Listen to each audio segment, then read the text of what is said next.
Alors, comme vous l'avez compris, le subscapulaire, ça a été une de nos préoccupations, parce qu'on s'était toujours dit, en y réfléchissant, que mettre une butée osseuse à travers un muscle et un tendon, forcément, ça devait lui faire du mal. Il y a eu quelques études qui montraient qu'effectivement, il prenait un petit peu, ça entraînait une déficience de mettre cette butée au milieu. On conseillait plutôt de faire la ténotomie plutôt que le split, éventuellement. Donc là, nous, on s'est demandé, par rapport au tria, dans quelle mesure on est nuisible pour le subscapulaire, ou au contraire, est-ce qu'on était plutôt safe par rapport à lui. Donc on avait fait d'abord une petite étude préliminaire pour voir un petit peu ce que ça donnait, et ensuite une étude un peu plus poussée. Donc la question qu'on se posait, c'était cette vis, où est-ce qu'elle se situait? Où est-ce qu'elle se situait par rapport à la glène? Où est-ce qu'elle se situait par rapport au subscapulaire? Dans quelle angulation? Et quel était l'impact de cette vis sur l'état du subscapulaire et sur sa fonction? En gros, est-ce que la vis était un subscapulaire killer? Donc la petite étude préliminaire, c'était surtout pour voir la position de la vis, voir si on arrivait à la mettre à peu près comme on voulait. Puisque comme vous l'avez vu, on a fait un ancillaire justement pour nous guider pour cette position. Donc on a inclus les 5 premières années de tria. On a revérifié la position de la vis sur les scanners qu'on avait. Et pour le subscapulaire, on a utilisé donc les scanners pré- et post-opératoires.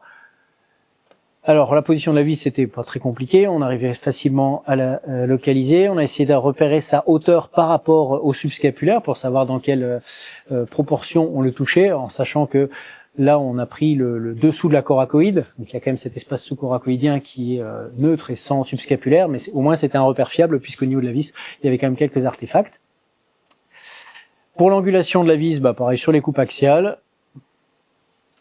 Par contre, pour le subscapulaire, on a commencé à se poser des questions, à savoir comment on pouvait estimer s'il y avait une lésion, comment on l'abîmait, ou comment évaluer cela. Donc on a déjà trouvé un point fixe pré- et post-opératoire qu'on utilisait, et ensuite on utilisait la surface des muscles dans ce point repère en pré- et post-opératoire. Donc sur la cinquantaine de trias qui avaient été faites, il y en avait 25 qui avaient des scanners pré- et post-opératoires, parce qu'à l'époque on ne les faisait pas systématiquement. Le résultat qui s'est avéré, c'est qu'on avait une vis qui avait une angulation moyenne de 20 degrés, mais on regarde jamais en dessous de 10 degrés. Donc on était entre 10 et 35 degrés, assez diversifié. La hauteur de la vis, pour le coup, par rapport au-dessous de la coracoïde, on voit qu'on était vraiment sur la partie la plus haute du subscapulaire, en considérant encore une fois que la partie la plus haute n'est pas habitée par le subscapulaire, mais on n'arrivait pas à délimiter la position exacte du pôle supérieur du subscapulaire à cause de l'artefact. En tout cas, la totalité était située dans le tiers supérieur. Ça, c'était les mesures qu'on avait faites un peu sur le subscapulaire. Alors, on se rend compte on se demandait si c'était vraiment cohérent. Certains étaient plus gros, certains étaient plus minces qu'en préopératoire.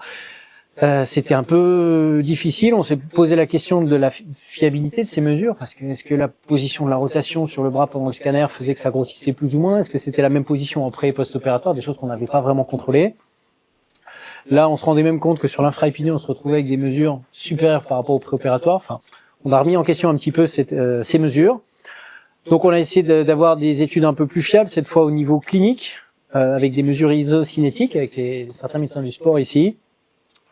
Et sur ces mesures, on s'est rendu compte qu'il y avait un manque de force sur les rotateurs à 3 mois, qui disparaissait à 12 mois. On avait ces deux mesures. Alors, les deux graphes que vous voyez là, ce sont deux vitesses de rotation différentes. Mais dans les deux cas, on voit une baisse de force au 3e mois qui disparaît au 12e mois.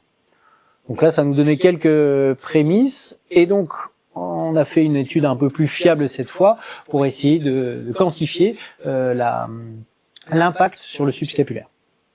Donc le but, c'était d'évaluer l'atrophicité de ce muscle avant et après l'intervention de tria de manière fiable cette fois. L'objectif secondaire, c'était la force, toujours avec les tests isocinétiques, et à 1 an. Donc, c'est toujours une étude rétrospective réalisée ici. Les critères d'inclusion, c'était donc les TRIA avec scan pré- et post-opératoire à 6 mois pour l'évaluation de la trophicité. Et on a retiré tous ceux où les scans n'étaient pas interprétables. Les mesures, donc pareil, à chaque fois on retrouvait un point fixe pré- et post-opératoire, donc qu'on a réutilisé la même technique. Et ensuite, on a utilisé plusieurs méthode pour évaluer la trophicité de ce subscapulaire, la section transversale, donc comme la première fois, avec en centimètres carrés cette fois, les épaisseurs musculaires et surtout après l'atténuation musculaire moyenne de chacun des muscles. On a comparé en pré et post-opératoire et l'évaluation isocinétique cette fois qui était à 12 mois. Sur la cohorte, il y avait 117 patients sur cette période-là. Au final, il y en avait 30 où on avait les patients, les scanners pré- et post-opératoires qui étaient évaluables. Et parmi ces 30-là, il y en a 7 qui ont pu avoir l'évaluation isocinétique pré- et post-opératoire à 1 an. La série, on va dire standard, c'est-à-dire une population jeune, majoritairement d'hommes, exclusivement le côté dominant, population classique pour ces instabilités. Les résultats, on a retrouvé à 6 mois donc une petite diminution du CSA du subscapulaire. Donc le CSA, encore une fois, c'est la section, 5%, donc, qui était significatif, alors que sur le supraépineux et les rotateurs latéraux, pour le coup, il n'y avait pas de diminution, pas significative en tout cas. Concernant l'AMM, cette fois l'atténuation musculaire, on a retrouvé une augmentation de 6% qui était significative et une diminution cette fois de la même des rotateurs latéraux, donc de 7%, mais quand même on retrouve cette diminution. Donc là encore une fois on s'est demandé dans quelle mesure c'était logique ou pas. On a toujours ce problème de rotation qu'on ne contrôle pas pour les scanners. Pour les tests isocinétiques, donc cette fois sur la force, on constatait donc qu'entre le côté contralatéral et le côté opéré, il n'y avait aucune différence significative, que ce soit sur les rotateurs médiaux ou les rotateurs latéraux.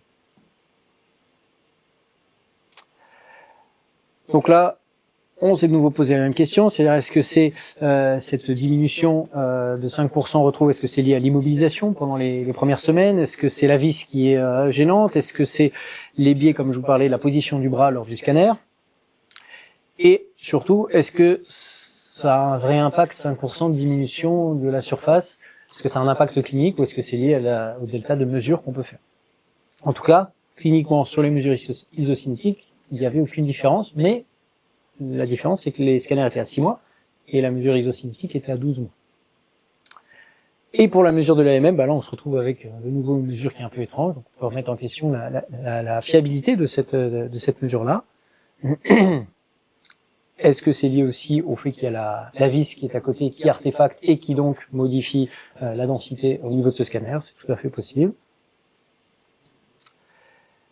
Donc, on a une étude qui reste limitée puisqu'on a un nombre de scanners faible et encore plus faible pour les mesures isocinétiques.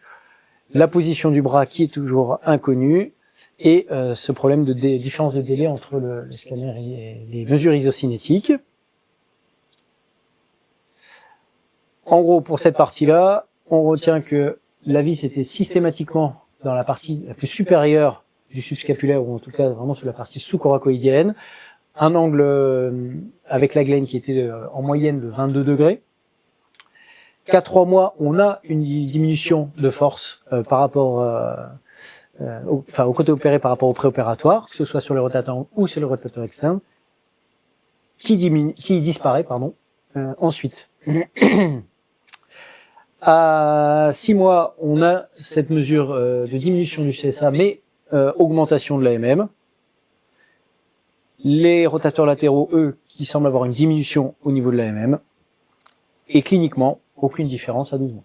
En gros, ça serait une récupération complète sur une amyotrophie peut-être temporaire, ou en tout cas un déficit de force qui était, lui, objectivement prouvé.